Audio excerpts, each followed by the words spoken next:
What's up, guys? Make sure you guys hit that subscribe button if you guys enjoy the content and want to see more of it. I appreciate the support and hope you guys enjoy. Alright, we have a really cool match between two of the newer leaders, OP9 Blackbeard and OP9 Shanks. OP9 Blackbeard is a really cool anti-meta effect where you can prevent your opponent from using on-play effects by discarding a card, while Shanks has an every turn effect where you basically gain a 1k counter on your opponent's turn because you get to negative 1000 power to anything your opponent attacks with. This could be leader or characters. But yeah, you'll see the Blackbeard decks usually running the Blackbeard engine just because a lot of strong cards are leader locked to Blackbeard, and Shanks will usually run the Red Hair Pirates engine. A lot of the cards really aren't leader locked, but it's just that they're the newer and I guess better version of red cards. Yeah, Blackbeard, yeah, usually doesn't have a 3 Dawn play, so he's just gonna swing. Like, he could play a Searcher here. Even if you play a Searcher here, it's not gonna gain much value just because that Uta can swing over it. While Shanks on 4 Dawn, I think you really want to see Lucky Roo here, but I don't think he has it. Lucky Roo is like a 4 cost blocker where it can KO one of your opponent's, I think, 6,000 power characters when it dies. But your opponent didn't establish anything anyway. And Blackbeard gets a nice lucky hit out of life for the Searcher event. And I did see the new 10 cost Roger in Shanks' hand, which is really cool. It's a really good win condition. It's kind of like unblockable Luffy in the sense, but it's a little bit easier to play around just because you can counter attacks or stay at 1 life. You have to play around it very similar, but yeah, Shanks doesn't have the 4 cost, so he just goes 6k with Uta as well, forcing Blackbeard to counter and stay healthy. I think Blackbeard does have to try to be a little bit conscious about how much life he's taking because I think the only blocker to really play is the 10 drop Teach, and you want to be able to be healthy before that. But yeah, now Blackbeard's turn. He hasn't used his leader effect yet, which makes sense. I don't think you really want to use it until your opponent reaches like 7 Dawn because that's the first big character where your opponent gains value, which is the Ben Beckman.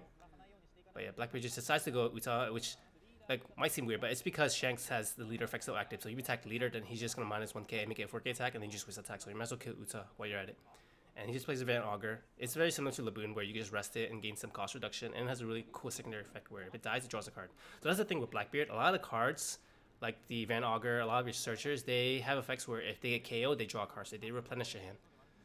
And Shanks' turn on 6 Dawn. Looks like he does have some plays. He has a Rayleigh, but if you play Rayleigh just for a blocker, you don't get the effect because you need your opponent to have 2 5k attackers. And he has a Yasop as well, which could make your leader 6k, but he looks like he's just going to turbo out. Try to go on the aggressive, and maybe turbo towards his win condition, which is the 10 cost Roger. He probably doesn't see much value in establishing a body here because it's just going to get KO'd anyway because your opponent has Van Augur. Now Teach on 7. So Teach has actually been curving out pretty well. He saw his 5 cost Van Augur and 5 Dawn, and on 7 he has Jack right here to establish as well. Yeah, he's gonna swing, and then Shanks is gonna use the leader effect, make it a 4,000 attack, so basically 1k counter there. And he's gonna swing 6k here too. And Shanks is thinking about countering out with the 2k. Yeah, he's just gonna counter out. Yeah, now Blackbeard gonna establish Jack. Now the question is whether you want to use this effect or not and rest it. So the risky thing about resting it is that your opponent can swing over it with like a 10k attack. They can also reduce it with some cards and then swing over it. But yeah, Blackbeard finally uses leader effect, discards a card, and now Shanks' characters on play effects don't work anymore. So that's really important on 7-8 Dawn just because your opponent has the 7 cost Ben Beckman. They also have an 8 cost Rayleigh maybe if they're playing it. But yeah, so now Shanks is basically playing with like a vanilla characters for the turn.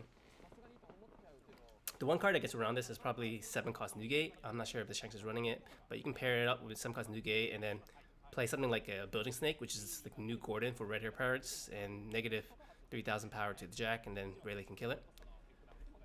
But I don't think he has it here. But he's thinking about a 7 Dawn play. But I would say that Shanks is definitely falling behind here. He's basically spent his first 3 turns just attaching Dawn and attacking. He hasn't really established anything, which is good for getting Blackbeard low, but Blackbeard can easily stabilize on the back of the 10 drop blockers. Yeah, so here comes Shanks going 6k leader.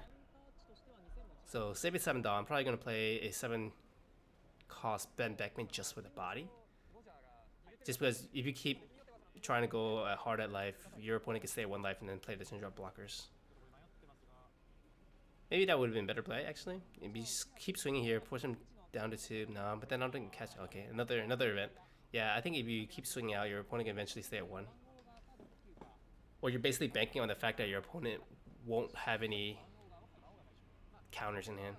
Yeah, so then he adds a, looks like another Van Auger, so another 1k counter. Yep, and just established a Ben Beckman. Just basically a 7k vanilla. He does a really cool on play effect where he trashes your opponent 6,000 power or less, which gets around KOs like Borsalinos or Sabos. But yeah, the Blackbeard leader effect negated that effect this turn. So he would have been killed with Van Auger.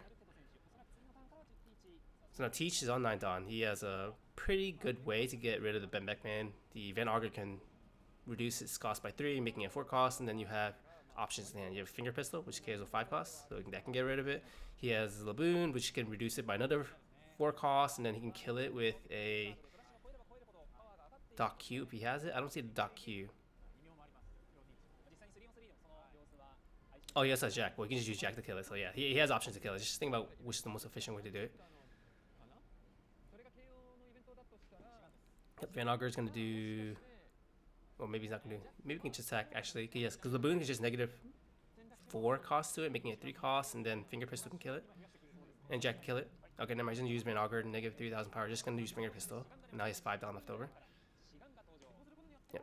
Teach... He's going to swing 6k, and then probably swing 8k with Jack, and then probably establish a Burgess. Yep, here comes Jack for 8k, leaving 4 down open. Probably going to play the Burgess. And yeah, Burgess is like a really good early game card. He can't be KO'd, but that doesn't get around the really trashing effect. But if you use your leader effect, then you... Oh, he didn't choose to use leader effect, so he's not really scared of his 10 down turn. Maybe he knows his opponent's deck, because usually Shanks can run either the 10 cost new Shanks, which is just a rush and negative 1,000 power, or the old Shanks, which is a KO 10 cost or less on play. So maybe he knows his opponent's only playing the rush one and not the 10 cost one. And if the opponent doesn't play that 10 cost Shanks, then he's falling behind on tempo because he's basically playing like a Rayleigh or something less effective than a 10 drop. So not scary. So he didn't use leader effect there, which makes sense. Yep, here comes Shanks, gonna swing 12k leader. Yep, trying to get them down to 0 as soon as possible so he can play Roger. He's really going towards his Roger win condition right now. Alright, now Blackbeard's finally 10 down turn, and then now you can kind of see the lockdown. So 10 drop Teach is similar to 10 drop Green Dofi, where it kind of just locks your opponent's board if you can chain them back to back. So he first negates your opponent's leader effect, and then he also stuns one of your opponent's characters, making it not able to attack. And his effect is also negated too, which is a shame because this 10 drop Shanks minuses 1,000 power to all your opponent's characters, but then that effect is negated. And also the leader effect is negated too, so that 5,000 leader attack from Teach got through because he couldn't use his leader effect. And now he's just swinging down. So the Teach is also has another cool effect where he gains 4,000 power for every 4 cards in the trash, and now he has 3 cards in trash, so it's 8,000 power. And then on top of it all, the 10 drop Blackbeard is a blocker. So you have one character stunned on the board, your leader is only at 5,000 power, his effect is also negated, and whatever you play can probably just get blocked. But yeah, so now Shanks probably just wants to... He needs 2 attackers, one to get through to get him down to 0 life. So he's basically just hoping that your opponent runs out of cards, because you probably lose in like 1 or 2 turns. It's easy 1k counter, and then he probably plays another Shanks here. But he's gonna play Shanks, gonna have 0 dawn open, only 2 life against a full board basically. He has 4 characters and 1 leader. So there's a good chance that he could get lethal next turn. Okay, yeah, so he's just gonna go for board just because he knows if he leaves all 4 characters standing, he's gonna die. But now Blackbeard can just block with the blocker and then throw 1k. He's thinking about whether he has enough for a lethal attack. But I think either way, you probably want to block and 1k counter this. Yep, block, 1k counter. 12,000 power blockers, unheard of. It's a really strong card and kind of fitting for Teach's character too. Alright, now I draw Finger Pistol. And then now you probably have a angle for lethal. Maybe do 7k, 9k, 9k, and see what happens. He has 5 cards in hand, so if you do 7k, that's gonna get rid of 2 cards. A 9k will probably take, then another 9k, and if anything, you just pivot to killing the Shanks, and then no, but then you can't play another blocker. So maybe you start out with a 8k with your Jack. Let's see, also you have Van Auger for negative 3 cost too. Yeah, if anything, you can just chain another Blackbeard, stun one of the Shanks again, and then leave up 2 blockers and then swing the rest of life. So that's a pretty safe play, I think. You only have 2,000 power though. So maybe you test the waters with like an 8k swing or something. That way you don't attach any Dawn and you can still do a Teach. Okay, just do a Teach first. So you're gonna stun one of the Shanks, preventing leader effect. and just swing 5k. So it's just probably leave up 2 blockers here. Just because you can only stun one of the Shanks, so the other Shanks can't attack.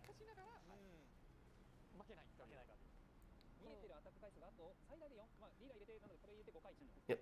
Counter, and then probably just swing out the rest of the board. Yeah, he forgot. Oh, taking that, yeah.